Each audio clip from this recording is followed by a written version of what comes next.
أهلا وسهلا مشاهدينا الكرام.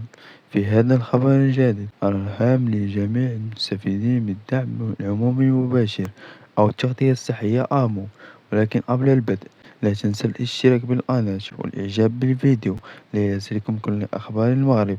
وفي التفاصيل أرت أخبار في عددها الصادرة اليوم أن السلطات العمومية لا تستبد اتخاذ الإجراءات القانونية في حق المواطن المستفيدين من الدعم العمومي المباشر أو التغطية الصحية آمو تضامنا إذا تبين أن معطيات المدلى بها مزورة من أجل الاستفادة من الدعم أو الإضافة لمصادر ذاتها. أن الحكومة بدأت بتبيين لها أن ألف من البيانات الواردة من المواطنين كاذبة لكي يتم إنزال مؤشر لدرجة الاستفادة، مما جعل السلطات العمومية بوزارة الداخلية والحماية الاجتماعية تبدأ التحرك الأولي لمواجهة التلاعب في البيانات المدلى بها من أجل الاستفادة.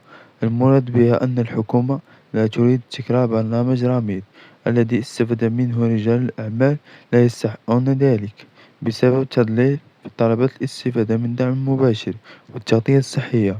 شكرا، إلى اللقاء.